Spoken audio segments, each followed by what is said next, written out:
বিগত 16 বছরের ফ্যাসিবাদ এই কলেজের ছাত্রকে হত্যা করেছিল। আমরা স্যারের মুখে নাম শুনেছ, হাফিজুর রহমান শাহীন। শুধু তাই না, আমার নাম বলতে নিজের লোম খারাপ হয়ে যাচ্ছে।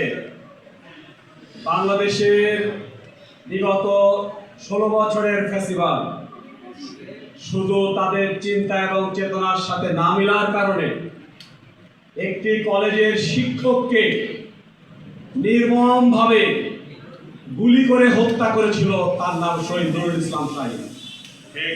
সুতরাং এই কলেজ দুই শাহীনের কলেজ। বাংলাদেশের কোন কলেজের এই বৈশিষ্ট্য নাই। শুধু তাই নয়, বিগত 16 বছরের ফ্যাসিবাদে এই কলেজের যত শিক্ষক জেলে গেছে, অনুপাত করলে বাংলাদেশের এমন অনুপাতের কলেজও পাওয়া যাবে না। সুতরাং সেই কলেজের আজকের এই জুলাই বিপ্লবের দ্বিতীয় বার্ষিকীর প্রোগ্রামে সম্মানিত শিক্ষক শিক্ষিকা বৃন্দ, কর্মকর্তা কর্মচারী বৃন্দ, যাদের নিয়ে আয়োজন, জুলাইয়ের সন্তানেরা, আসসালামু আলাইকুম। আজকের প্রোগ্রামে আমি কিছু ন্যারেটিভ বলবো, যেগুলো যারা একটু সিনিয়র আছে তাদের চাইতে আমার কথা হবে যারা ছাত্র আছে তাদের জন্য। জুলাই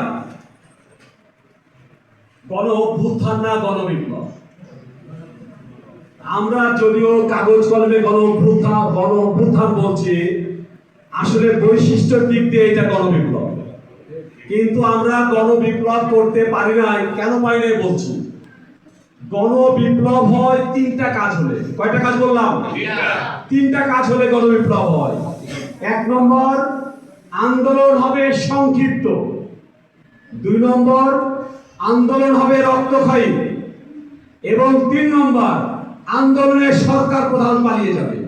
তাহলে হয় গণবিপ্লব। আসুন এখন মিলিয়ে দেখি। আন্দোলন ছিল সংক্ষিপ্ত 36 দিনের, এই জন্য আমরা বলছি কি 36শে জুলাই। 2 নম্বর বৈশিষ্ট্য, আন্দোলন হবে রক্তক্ষয়ী। আসলে এই আন্দোলন ছিল খুবই রক্তক্ষয়ী। বাংলাদেশের হিসাব না, জাতিসংঘের ফ্যাক্ট ফাইন্ডিং কমিটির রিপোর্ট মতে এই 36 দিনে শহীদ হয়েছে প্রায় 1400 মানুষ। এবং এই 36 দিনে ডেইলি স্টারের রিপোর্ট, ডেইলি স্টার ও ভারত স্টার আমরা বলি, তার রিপোর্ট অনুযায়ী 20,000 ছাত্র জনতা আহত হয়েছে। এই সংখ্যাটা আরো বেশি। বাংলাদেশের ইতিহাসে কোনো আন্দোলনে এত বেশি শহীদ এবং আহত হওয়ার কোনো ঘটনা নাই। সুতরাং এই আন্দোলন ছিল রক্তক্ষয়ী। 2টা বৈশিষ্ট্য মিলে গেল। 3 নম্বর বৈশিষ্ট্য, সরকার প্রধান পালিয়ে যাবে। শুধু পালিয়েই যায়নি, সরকারের সাথে সরকারের সকল মন্ত্রী, সকল এমপি, সকল জেলা কমিটি, সকল থানা কমিটি, সকল আতি নেতা, সকল পার্টি নেতা, সকল মসজিদ কমিটি, মাদ্রাসা কমিটি, গোরস্থান কমিটি পালিয়ে গেছে। এমন মহাপলায়নের ঘটনা পৃথিবীর ইতিহাসে নাই। সুতরাং আমরা একটা অনন্য জুলাই পার করছি। বাংলাদেশের ইতিহাসে আরেকবার পলায়নের ঘটনা ঘটেছিল। 1204 সালে তৎকালীন বাংলাদেশের শাসক লক্ষণ সেন ইখতিয়ার উদ্দিন বখতিয়ার খলজির ভয়ে পালিয়ে গিয়েছিল। 5 আগস্ট যখন শেখ হাসিনা পালায়, আমাদের পত্রিকার হিসাব মতে টেবিলে দুপুরের খাবার ছিল, খেয়ে যেতে পারেনি। বিমানে উঠে অনেকগুলো ব্যাগ নিয়ে পালিয়েছিল। ব্যাগে কি ছিল প্রশ্নটা পড়ে, ঠিক আছে? বাংলাদেশের ইতিহাসে 1204 সালেও লক্ষণ সেন খাবার টেবিলে খাবার শুরু করেছিল, খাবার খেয়ে শেষ করতে পারে না, সেও পালিয়ে গিয়েছিল। সুতরাং আমরা বাংলাদেশের জুলাইয়ের পলায়নকে বলতে পারি the great escape of the history, ইতিহাসের মহাপলায়ন। সম্মানিত উপস্থিতি, আমি 2024-এর দিনগুলোর আমার খুবই ভালো লেগেছে। আজকে 3 জন ছাত্র ছাত্রী বক্তব্য দিয়েছে।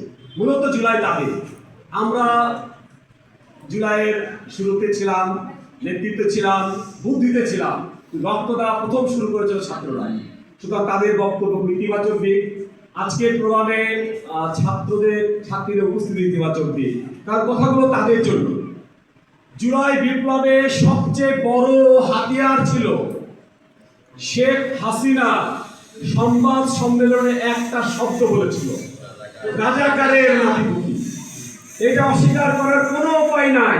এই রাজাকারের স্লোগানকে বেস করে শেখ হাসিনা পালিয়ে গেছে।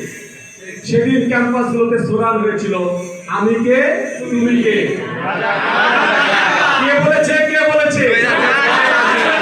সুতরাং বিগত 16 বছর আওয়ামী ফ্যাসিস্ট একটা শব্দ নিয়ে ব্যবসা করেছে। তাদের দলের সাথে, তাদের মতের সাথে, তাদের চিন্তার সাথে না মিললে নির্দ্বিধায় রাজাকার বলেছে। আমি আজকের প্রোগ্রামে দাঁড়িয়ে পরিষ্কার বলতে চাই, আমাদের যারা শিক্ষক, যারা বেঁচে আছে, এখানে যারা আছে, তোমরা যারা আছো, আমরা কেউ রাজাকার না। আমাদের বাপ-দাদা কেউ রাজাকার না।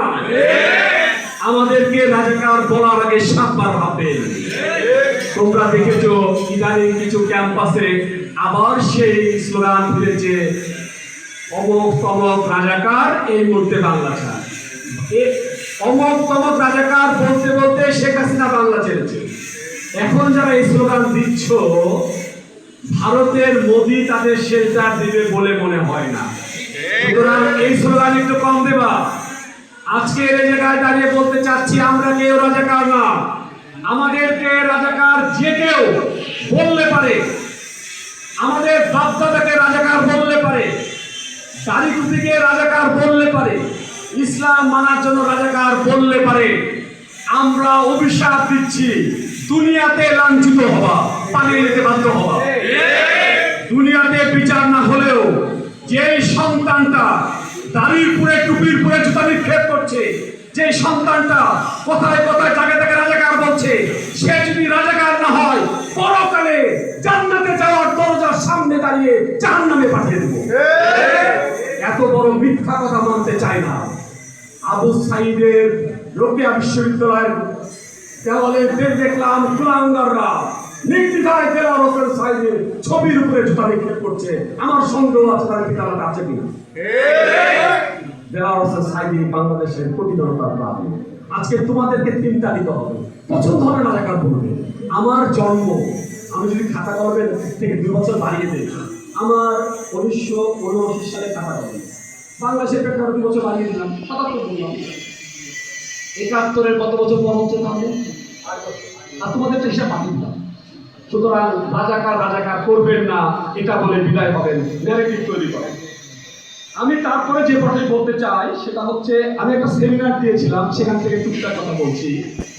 তোমরা জানো যে জুলাই গণঅভ্যুত্থানের প্রেক্ষাপটে আমাদের কিছু প্রত্যাশা ছিল।